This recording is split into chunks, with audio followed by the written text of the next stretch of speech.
texto então de João, capítulo 20, versículos 19 a 23. Quando chegou a tarde daquele dia, primeiro dia da semana, estando os discípulos reunidos com as portas trancadas por medo dos judeus, Jesus chegou, colocou-se no meio deles e disse-lhes: paz seja convosco. Ao dizer isso, mostrou-lhes as mãos e o lado. Os discípulos alegraram-se ao verem o Senhor. Então Jesus lhes disse pela segunda vez: paz seja convosco. Assim como o Pai me enviou, também eu vos envio. E havendo dito isto, soprou sobre eles e disse-lhes: recebei o Espírito Santo. Se perdoardes os pecados de alguém, serão perdoados. Se os retiverdes, serão retidos. Amém. Jesus ele aparece aos seus discípulos logo após a sua ressurreição.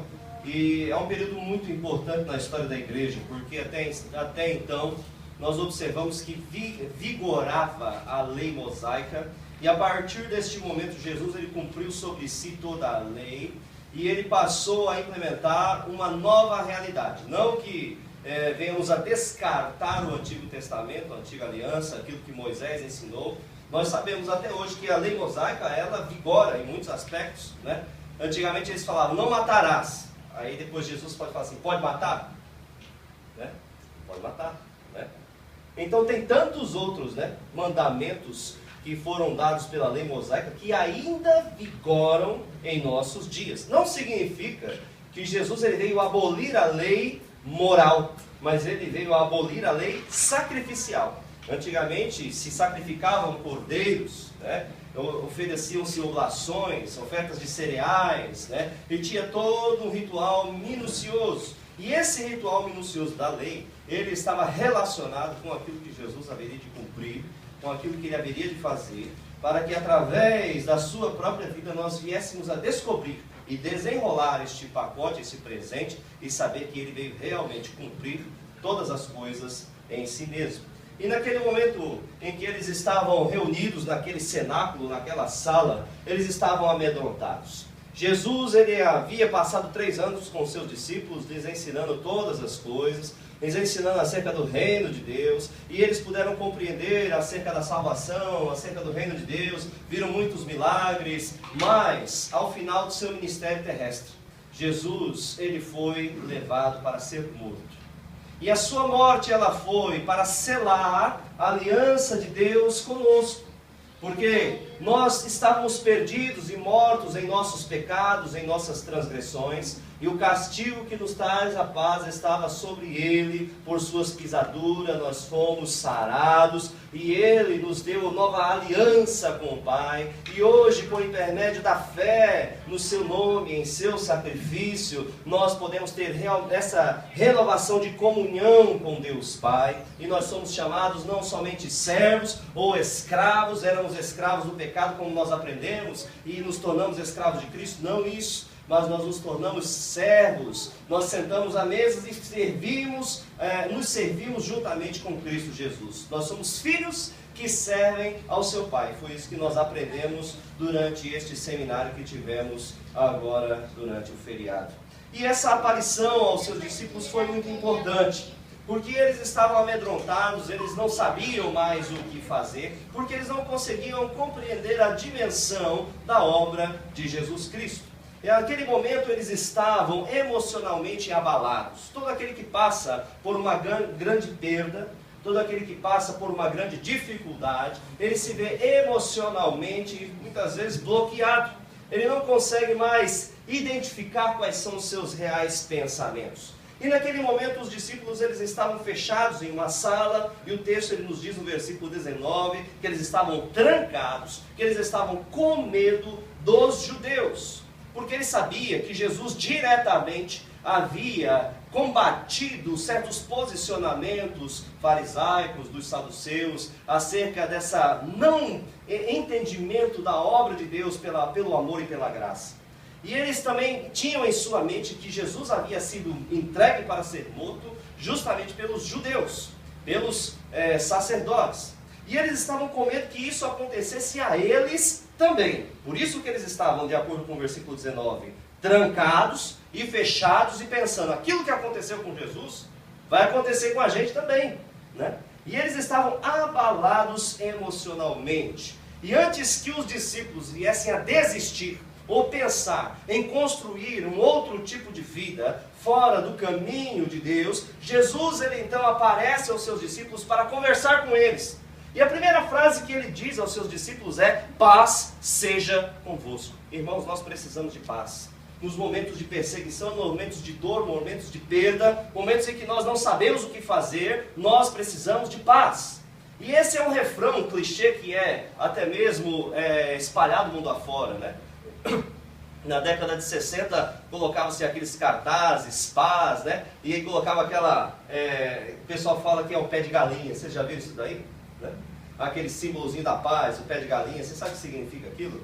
Significa uma paz sem Cristo. Sabe por quê? Porque é uma cruz quebrada de cabeça para baixo, né? Uma paz sem Cristo.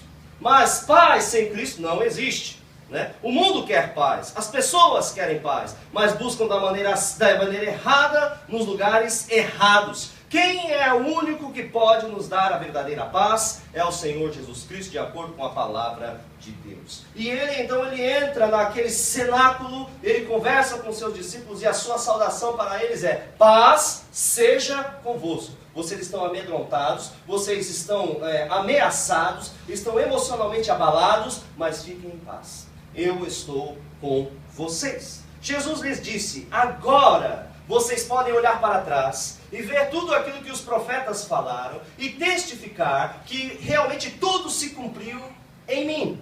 Tudo se cumpriu na minha pessoa. E após a ressurreição, vocês podem compreender que tudo aquilo que eu falei foi verdadeiro, é real.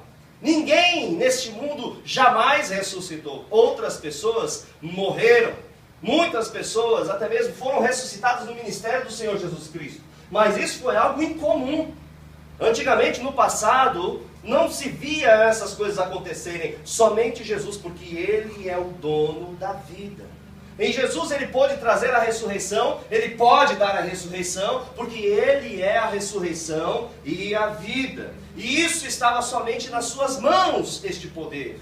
Ele então diz aos seus discípulos: agora vocês podem compreender que eu fui enviado para o Pai, pelo Pai, porque todas essas coisas aconteceram. Milagres que nunca aconteceram na história da humanidade se cumpriram nesses dias e vocês são testemunhas disso. Mas tem um detalhe: o Pai me enviou e o Pai me trouxe até vocês e eu os reuni para transferir para vocês um legado, para transmitir para vocês uma herança. Assim como o Pai me enviou, eu vos envio a vós. O Senhor também enviou a cada um de nós, irmãos.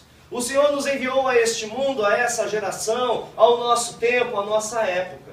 E eu fico muito feliz quando eu vejo os jovens aqui na igreja aprendendo acerca da palavra de Deus. No próximo dia 5 de setembro nós teremos o batismo desse ano. E graças a Deus que alguns jovens, dentre eles a minha filhinha, vai se batizar também. Eu fico muito feliz por isso. A Gabi já batizou, né, Gabi? Já batizou já.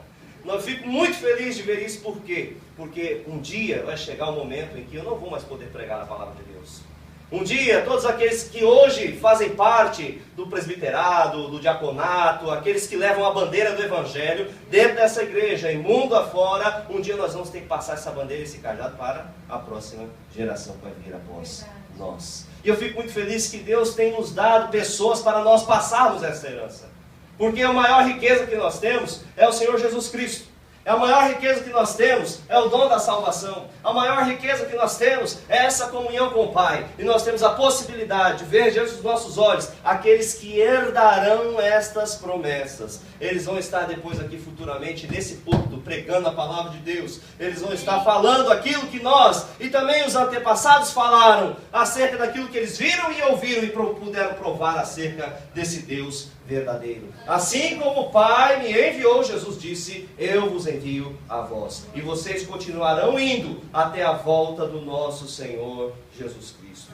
E Jesus também ele nos disse: não se preocupem porque eu estarei convosco todos os dias até a consumação dos séculos. Eu enviarei para vós o Espírito Santo, o qual testificará a meu respeito e vos guiará em toda a verdade. Nós temos o Espírito de Deus que habita com a igreja e está em nós e nos guia em toda a verdade. Por isso nós podemos descansar e ter paz e nós não nos preocuparmos, porque Ele está conosco. Não somente sejam meus representantes aqui nessa terra, trabalhem para que o meu nome seja conhecido, seja temido e seja amado por todos aqueles que hão de herdar a salvação e a vida eterna. Essa é a nossa missão, esse é o nosso legado. E é isso que nós transmitiremos pelo poder do Espírito para a próxima geração e a próxima para a próxima, até o dia em que nós nos encontraremos com o Senhor Jesus Cristo. E todas essas coisas terminarão. Esse tempo, irmãos, terminará. Esse século humano terminará. E nós adentraremos ao reino eterno de Deus. Graças ao Senhor por isso. E o Senhor, Ele nos escolheu e nos chamou e nos salvou, e nos dividiu conosco o legado do seu reino eterno, e também confiou a nós a missão da evangelização do mundo. Fale para o seu vizinho aí, ó, Deus te deu uma missão impossível. Ó, não é o filme, viu? Fala para ele de novo, não é o filme. Mas é possível com Cristo, fala para ele. Sabe por quê, irmãos? Porque é difícil pregar a palavra de Deus, mas com Cristo nós podemos todas as coisas, porque Ele nos fortalece. Aleluia! Vamos entender, irmãos, que todos nós fomos chamados. Todos nós fomos chamados. Você tem certeza que você foi chamado por Deus? Amém. Tem alguém que tem dúvida? Eu tenho certeza. Você foi chamado por Deus? Amém. Amém. Nós somos chamados por Deus primeiramente para nos reconciliarmos com o Pai. Depois para nós recebermos a salvação, para recebermos a vida eterna. E Deus tem um propósito específico para cada um de nós. Apesar de talvez você não compreender a extensão, né, a profundidade de todo esse chamado, mas Deus tem um chamado específico para cada um de nós. E o Senhor, Ele fala, vamos entender a questão desse chamado, porque Ele nos chama para nos enviar. É interessante isso, né? De acordo com o texto, logo no versículo 21, vamos ver o que ele diz. Assim como o Pai me enviou, eu também vos envio. Vamos ler juntos? Assim como o Pai me enviou, também eu vos envio. Vamos entender essa questão do chamado, porque Ele nos chama e Ele nos envia. Vamos entender esse versículo primeiramente. Versículo 21, Ele nos diz, eu vos envio. Essa palavra enviar significa alguém que está indo para cumprir um determinado propósito ou uma missão. Eu vos envio. Ele nos chama para nos dar uma missão de ir a algum lugar. O Senhor, Ele escolhe pessoas para específicas funções, para lhes atribuir responsabilidades particulares. Deus tem propósitos existenciais para todos nós. Deus tem um propósito dentro do seu reino para todos nós. Se possível virar para lá, porque senão vai obrigado. E essas pessoas, elas são chamadas por Deus para ir a algum lugar, né? Esse ir é interessante porque ele indica movimento, né? Ele indica que nós vamos sair da nossa zona de conforto e nós vamos para algum lugar aonde que Ele quer que nós venhamos a ir, a levar a sua palavra. Nós somos chamados e escolhidos para ir. Eu acho até interessante, porque as crianças, elas estão dentro de casa. E aquele que se converte também, logo no início da sua fé, ele está dentro de casa, ali acolhido por Jesus. Até que ele chega a um determinado grau de amadurecimento, e o Senhor vem a falar para ele, agora é hora de você começar a andar. É assim que nós fazemos com os nossos filhos, não é? Agora é hora de você começar a andar, agora é hora de você começar a comer sozinho, agora é hora de você começar a ir sozinho para a escola, agora é hora de você começar a ter as suas próprias responsabilidades. E é assim que nós vivemos. Nós nascemos e crescemos e nos desenvolvemos para ir a algum lugar, A ordem natural das coisas é que nós vamos sair e nós vamos alcançar objetivos maiores. E o Senhor nos chama para ir. Isso indica um movimento. Isso indica sair da condição onde nós estamos para alcançar algo maior. Agora, se nós somos chamados para ir, nós precisamos também compreender que não podemos ir sem estarmos preparados. Como eu posso falar para o meu filho ir para a escola se não tem senso de direção? Como eu posso falar para o meu filho ir sozinho para a escola se não sabe andar? Tem que primeiro saber andar, depois ter senso de direção, depois ter responsabilidade, depois ter tamanho físico para não sofrer algum tipo de ataque ou prejuízo. Então, para ir é necessário haver preparo. Então, o Senhor Jesus, Ele nos chama primeiramente para nos preparar para realizar algo totalmente novo, né? O Senhor, Ele nos prepara. E é interessante, em um determinado momento da minha vida, quando eu cheguei aqui no Japão, acho que eu já contei esse testemunho para os irmãos. Eu cheguei aqui no ano de 1991 e naquele tempo eu estava assim um pouco triste, porque eu tinha deixado de estudar lá no Brasil, né? Eu falei, poxa, mas eu gostaria tanto de continuar a estudar. Cheguei aqui no Japão, aí fui para a fábrica, comecei a trabalhar e tal, e eu ficava pensando, mas eu queria mesmo estar estudando. Aí sabe o que o Espírito Santo falou, que Deus falou para mim naquele tempo? Ele falou assim, você se prepare, né? Então comece a estudar. Estude o japonês, ele deu até a lista do que eu tinha que fazer. Você estuda japonês, você estuda inglês, você estuda música e principalmente você estuda a minha palavra. Tem 4 matérias para você estudar e a principal delas é a Bíblia. E ainda orar bastante. Então ore bastante, né? E faça todas essas coisas. Eu falo assim, mas eu faço 3 horas de zangueiro todo dia. Como é que eu vou fazer? Né? Aí o Senhor falou para mim, esse é um tempo de preparo. Porque vai haver um momento em que você vai precisar de tudo isso e você não vai ter tempo para aprender. E o tempo para você se preparar é agora. Claro, né? O Espírito Santo, ele falou assim, a Iria, será que veio na minha mente, eu aqui no futuro, hoje em dia falando japonês, falando inglês, será que eu me via no futuro? Não, Deus não me mostrou. Existem coisas que Deus só mostra e vai desenrolando com o passar do tempo. Mas Ele quer que nós venhamos a nos preparar, né? Então, quando Deus começar a tocar no seu coração para que você se prepare de alguma forma, é porque existe algum propósito para você lá na frente, para que você venha a ser usado nas mãos de Deus. Para ir, é necessário preparo, né? E aquele período foi muito importante. Eu me preparei nessas coisas. Fui conhecendo a palavra de Deus, li a Bíblia inteira, e comecei a estudar o japonês, estudava sozinho, fazia um curso de japonês, estudava inglês, estudava música, orava, né? E fui aprendendo a conversar com o Senhor. Nós precisamos aprender também a desenvolver o nosso relacionamento com Deus, né? É como uma criança. Como é que uma criança ela começa a conversar? Ela começa primeiro a balbuciar, daqui a pouco ela começa a gritar. Tem criança que grita, né? Grita mesmo, né? Mas não é que ela está gritando porque quer fazer escândalo, né? Isso aqui é uma maneira dela se comunicar, né? Então quando as crianças estiverem gritando aqui, não se incomode não, não me incomoda também não, deixa gritar, né? Está aprendendo, né? Foi um excesso assim um pouquinho, aí o pai vai lá, quietinho, mas não se preocupe não, faz parte do processo de desenvolvimento. A criança grita mesmo, a criança chora mesmo, né? Que está aprendendo a se comunicar, né? E assim também, nós também andamos e nos desenvolvemos na nossa comunicação com Deus, para que nós venhamos a ter detalhes, né? E até mesmo saber exatamente em minúcias o que Deus precisa e quer falar conosco. É necessário que nós tenhamos desenvolvimento na comunicação com Deus. Como é que nós desenvolvemos? Através de uma vida de oração. Quanto mais você orar e deixar Deus falar com você. É interessante essa questão da oração, né? Porque muitas vezes nós só falamos, né? A gente pensa que orar é só falar, aquele falar compulsivo, né? Mas não é só isso. Deixa o Espírito Santo falar com você também, né?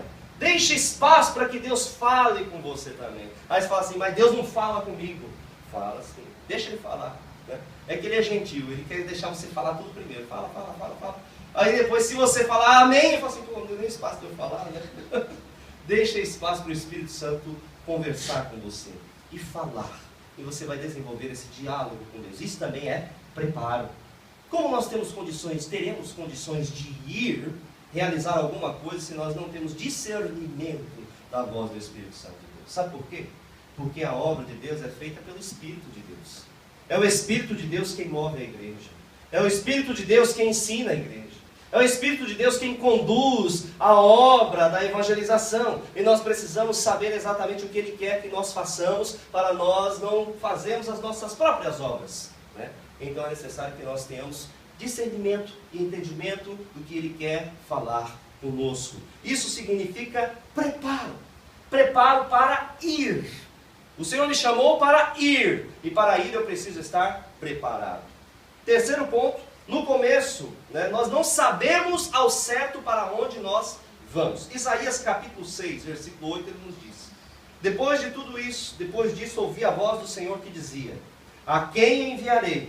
E quem há de ir por nós? Então disse eu: eis-me aqui, envia-me a mim. O Senhor não disse para Isaías aonde ele deveria ir. Simplesmente ele teve o brotar no seu coração o desejo de ir e realizar algo para Deus.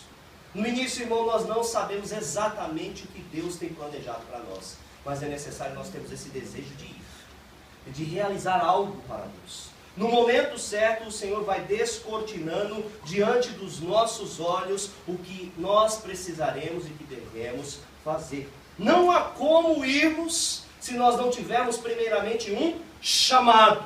Nós precisamos ser chamados. E o início desse chamado, aquela fagulha, é quando o Espírito de Deus, ele fala conosco. E até hoje eu me lembro, primeira vez que Deus falou comigo, que eu tinha acabado de chegar na igreja uma semana depois de ter aceitado Jesus na igreja, sentado no banco da igreja, o Senhor falou para mim acerca do ministério pastoral. E desde então isso tem sido um ponto de conexão, e Ele tem me enviado para isso. Esse chamado durante toda a minha vida me atraiu. Eu tenho certeza que cada um de vocês, Deus tem colocado também propósitos e desejos e vontade de servi-lo de alguma forma. E isso é um objetivo lançado adiante para que você possa correr e alcançar algo que Deus tem especificamente na tua vida. O início do chamado, ele é através dessa fagulha, desse falar do Espírito Santo, e ele também é identificado por pequenas coisas. Deus começa a nos dar pequenas coisas. De acordo com o texto de Lucas capítulo 16, versículo 10, o Senhor nos fala assim: quem é fiel no pouco, também é fiel no muito. E quem é desonesto no pouco, também é desonesto no muito. Então nós aprendemos no dia das pequenas coisas. Deus começa a dar pequenas coisas para nós, né? Acho interessante lá em casa que eu primeiro comecei a dar uma mesada que foi de 1.000, filho. 1.500. A primeira mesada foi de 1.500, né? Foi. Então, a primeira mesada, agora você está ganhando quanto, filho? 2.000. Ela acha que era pouco. Eu falo, filha, 2.000 é muito. Filha, 2.000 é muito, né? Mas não, ela fala que é pouco, eu não acho que é pouco. Quem acha que é pouco?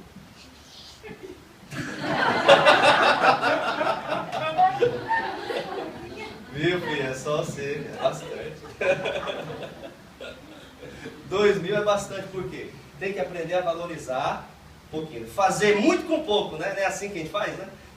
No nosso tempo, né, irmão Rodrigo, né, presbítero Ricardo, né? O que a gente faz? A gente faz mágica, né?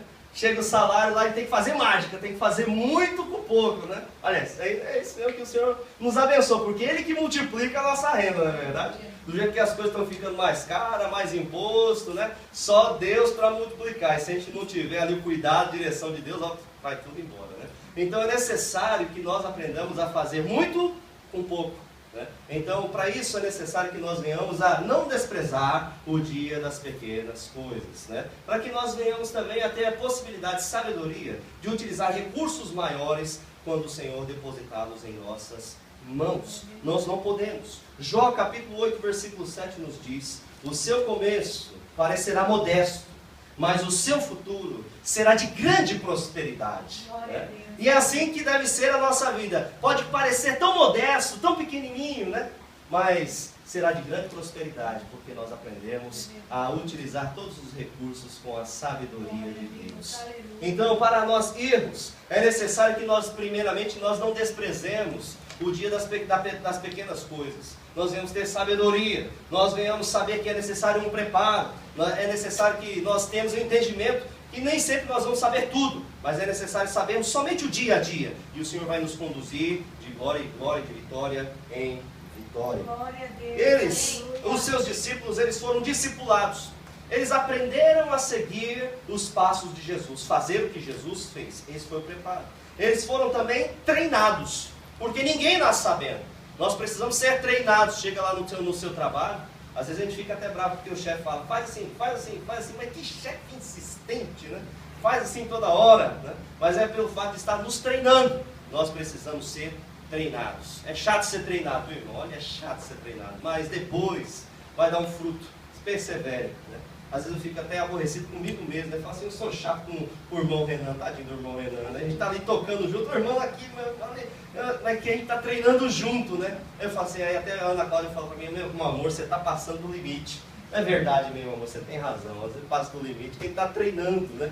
Mas não é por má vontade, não é por nada de ruim, mas é porque nesse processo, no afã do treinamento, aí às vezes a gente pode acabar até se excedendo. Então Deus que nos perdoe, né?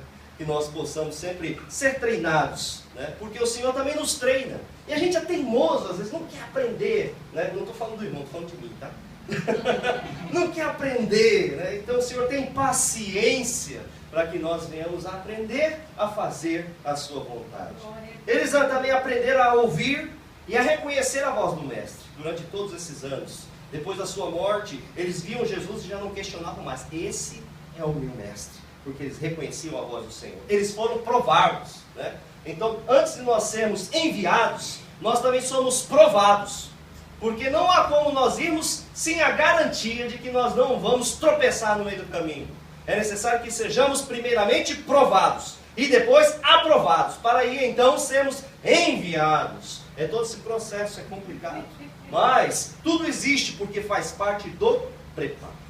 E esse preparo e o chamado, ele é muito importante. Se nós não tivermos um chamado de Deus, irmãos, nós não suportamos pressões. Se nós não tivermos certeza e convicção de um chamado, nós desistimos de tudo a qualquer momento. Ah, chega, não sirvo para isso, desiste, né? Se você não tiver convicção de que você vai fazer aquilo, por exemplo, entra numa faculdade, né? Aí, você não tem convicção de que é aquilo. Eu tinha um colega meu na escola técnica lá em Salvador, ele entrou no curso de geologia. Ah, eu quero fazer geologia. Tá, entrou no curso de geologia. Passou 6 meses, descobri que meu curso é química. Aí largou geologia e foi fazer química. Aí depois de 6 meses de química, agora eu sei que eu quero é mecânica. Eu falei, meu Deus do céu, não vai sair mais dessa escola esse rapaz. Nós precisamos saber o que nós queremos da vida. Senão nós nunca vamos chegar em lugar nenhum. Nós temos que ter certeza do nosso chamado. Certeza daquilo que Deus tem reservado, preparado para nós. Senão nós desistimos no meio do caminho. Sem a certeza do chamado, nós não vamos ter perseverança. Nós vamos desistir a qualquer momento. Sem certeza de chamado, nós não vamos ter esforço. E tudo, irmãos, no reino de Deus é esforço. Nada na vida é feito com facilidade, né? Você já deve ter visto isso. Pessoas com mais de 30 anos sabem que nada é fácil, né? Tudo é difícil. E se nós não nos esforçarmos, até mesmo para nos controlarmos, porque nós precisamos nos esforçar para fazer, e nós também precisamos nos esforçar para não fazer. Isso é muito importante. Então, controle, domínio próprio é esforço. E sem esforço, nós não chegamos a lugar nenhum. Nós podemos parar no meio do caminho. Sem a certeza do chamado, nós não temos força para nos recuperarmos, porque todo mundo erra. Está andando no caminho ali, dá um tropeço, né? Dá um trupicão, faz alguma coisa errada, porque ninguém é perfeito. E tem pessoas que são tão exigentes consigo mesmas, isso também é um defeito, né? O ser muito exigente acerca do seu próprio comportamento e acerca do comportamento do próximo também, isso traz muito sofrimento, né? Nós precisamos saber que estamos propensos a errar. E no momento em que nós errarmos, ou que o próximo errar também, nós precisamos estar aptos a perdoarmos a nós mesmos e também ao próximo. Quando nós temos a certeza e a convicção de que nós somos chamados por Deus, nós levantamos a cabeça, nós nos recompomos, né, diante de Deus, em perdão, em misericórdia, em graça, e nós continuamos a caminhar, porque eu sei que eu continuo. O chamado e a certeza é muito importante. Em João capítulo 21, versículos 17 a 19, tem algo muito interessante para nós e que nos leva e nos conduz a essa questão também do chamado. João 21, 17 a 19. E pela terceira vez lhe perguntou: Simão, filho de João, tu me amas? Pedro entristeceu-se por lhe ter perguntado pela terceira vez: tu me amas? E respondeu-lhe: Senhor, tu sabes de todas as coisas, e sabe que eu te amo. Jesus lhe disse: cuida das minhas ovelhas. Interessante que Pedro errou, Pedro se recompôs. Tudo isso aconteceu com Pedro porque ele tinha consciência de que ele havia sido chamado com um propósito divino. Jesus, ele foi claro. Depois desse processo de preparação, desse processo de restauração, de reconstrução do pensamento de Pedro, de até mesmo restauração, porque ele havia errado com Jesus, e de uma certa forma, nós estudamos isso a semana passada, acerca da restauração de Pedro. Ele, de uma certa forma, ele não estava conseguindo administrar bem o que havia acontecido no momento em que ele havia negado a Jesus. E naquele momento, Jesus, ele restaura o seu relacionamento com ele, e o Senhor Jesus o leva para mais próximo e fala: eu te amo ainda. É interessante esse texto, se você for observar bem, essa palavra, Pedro, tu me amas, esse amor, ele significa amor ágape. Aí quando Pedro responde, ele fala assim: sim, Senhor, logos, filos, né? Significa, eu tenho amizade por o Senhor. Traduzido em português, significa amor, né? Sim, eu te amo. Pedro, tu me amas? Sim, eu te amo. Pedro, tu me amas? Sim, eu te amo. A gente entende que eles estão falando as mesmas palavras, mas na verdade eles estão falando palavras diferentes aqui. Jesus está perguntando: você me ama de uma maneira, digamos assim, altruísta, ao ponto de se entregar? Né? Aí Pedro está respondendo: não, filhos, não, eu tenho amizade pelo Senhor. Olha que interessante, né? Aí Pedro, ele foi bem sincero, ele foi claro: não, Senhor, até então eu estava andando, parecia que era uma amizade, mas eu estou vendo que o negócio é mais sério. Aí o que Jesus falou para ele aqui por último: então cuida das minhas ovelhas. Porque ele entendeu que não é só amizade, não é só seguir a Jesus como amigo, mas é seguir a Jesus com compromisso. E era isso que Jesus estava pedindo para ele: eu quero de você compromisso. Eu quero você um amor que se entrega. Não quero só uma amizade, eu quero um amor que se entrega para poder te enviar. Isso que é tremendo nesse texto. E nós observamos que a resposta de Pedro vai além das palavras desse texto. Porque Pedro, ele morre por causa do Evangelho. Então ele mostra com atitudes aquilo que estava em seu coração. Eu assumo um compromisso com Jesus. De agora por diante, eu vou andar com Jesus mesmo. E eu vou morrer por essa causa. Eu vou morrer pelo nome do Mestre. Ele havia se decidido. Então ele teve convicção do chamado, ele foi até o fim, ele não desistiu, ele observou e passou pelo processo de preparação, de restauração, e a sua resposta foi positiva, e houve algo de diferente. Isso só foi possível porque ele tinha a convicção do chamado. Ele foi chamado para ser enviado. Segunda coisa que eu gostaria de conversar com vocês, lá também no versículo 21, vamos ver. Vamos ler novamente. 20 e 21.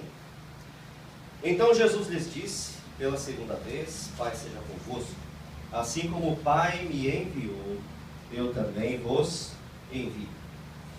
Quem que é enviado aqui? Quem que está sendo enviado aqui nesse texto? Quem que está sendo enviado? Os discípulos estão sendo enviados, né? E para onde os discípulos estão sendo enviados?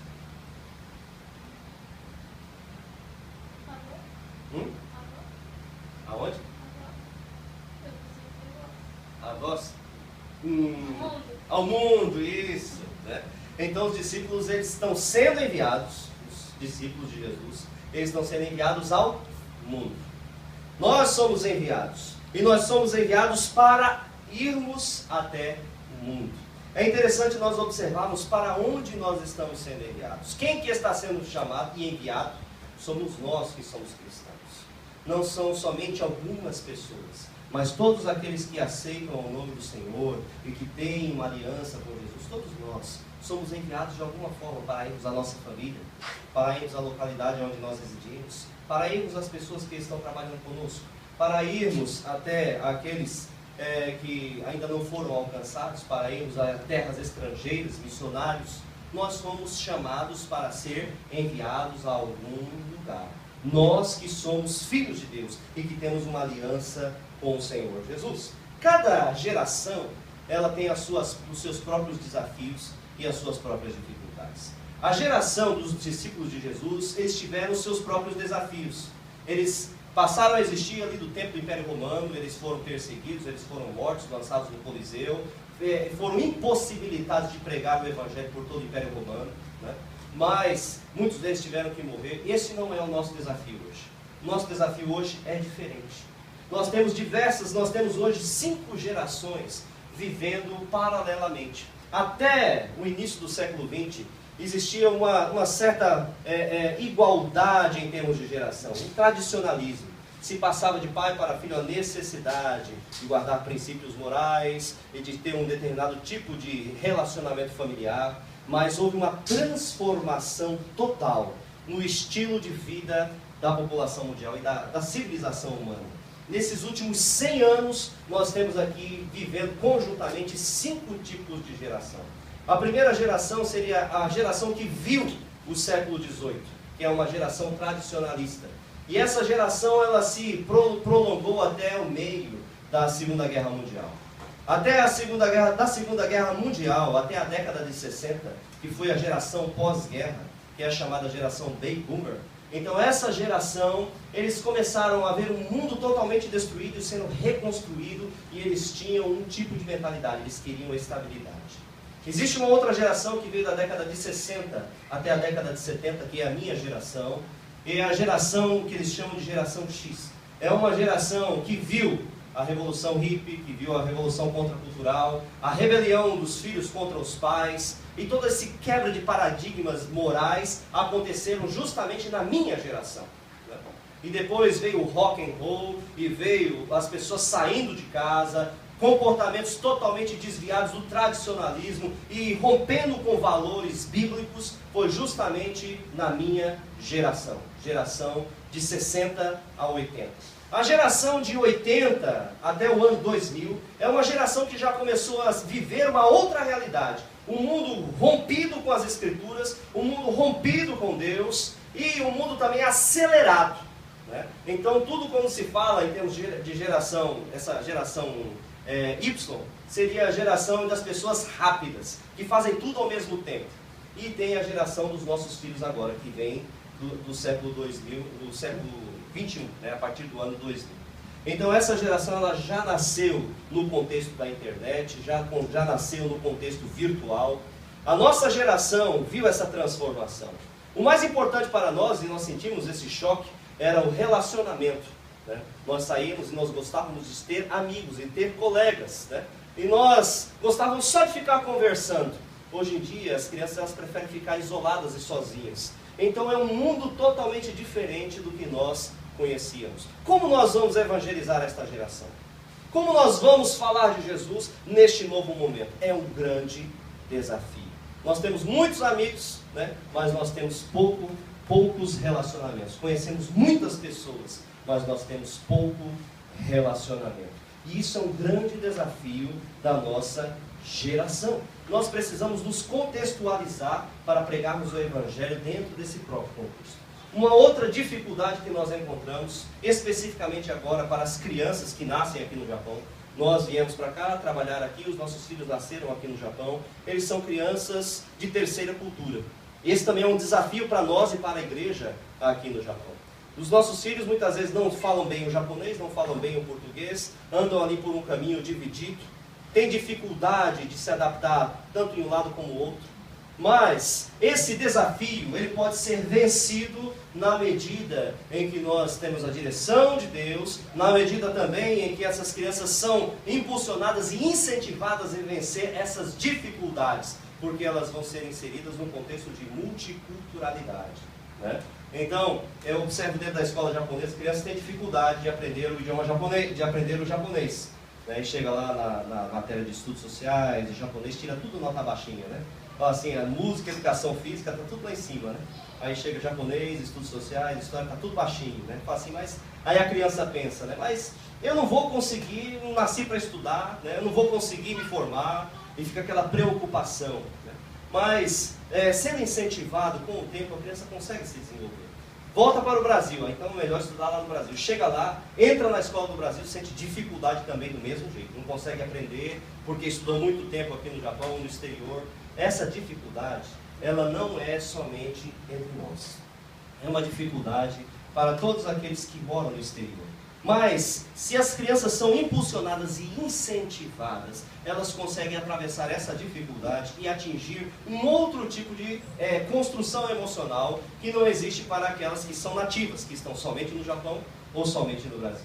São crianças que conseguem transitar entre 2 ou 3 ou mais culturas. Conseguem aprender tanto de um lado como o outro. Esse é um grande desafio. Evangelizar crianças nessa condição é um grande desafio. Para nós aqui na igreja, é um desafio. Tanto que nós temos uma célula em japonês, né?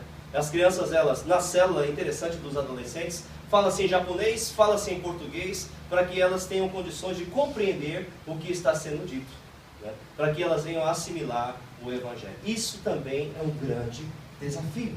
Ensinar dentro de culturas diferentes é um grande desafio. E um terceiro desafio que nós enfrentamos hoje, a igreja, são o desafio dos últimos dias. Porque nós estamos vivendo já os sinais da volta de Jesus. Nós vemos os sinais proféticos da volta de Jesus, nós vemos as dificuldades da sociedade, nós vemos a rejeição ao cristianismo, e tudo isso nos leva a uma nova era, um novo momento.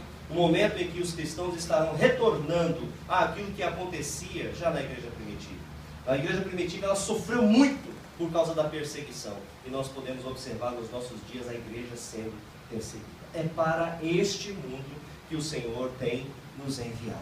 É para esta realidade complexa que o Senhor tem nos enviado. Este é o nosso campo missionário. Este é o nosso momento. Esta é a nossa geração. E nós precisamos estar conscientes para nós realizarmos essa obra que não é simples. Nós precisamos da direção de Deus. E terceiro ponto dessa mensagem, vamos ler lá no texto, capítulo 20, versículo 22. E havendo dito isso, soprou sobre eles e disse-lhes: recebei o Espírito Santo. Para poder realizar a obra de evangelização e para ir cumprir o chamado de Deus, nós precisamos do poder de Deus. Aqui ele nos fala: recebei o Espírito Santo, porque Jesus, ele sabe que nós não temos condições de ir sozinhos. Nós precisamos do Espírito Santo, porque nós dependemos da direção dele, nós dependemos da sabedoria, nós dependemos dos dons espirituais, nós dependemos da sua presença conosco. E o texto de Atos capítulo 2, ele nos informa o porquê e a grande diferença entre ter o Espírito Santo e não ter o Espírito Santo agindo em nossa vida. Vamos ver lá, Atos capítulo 2.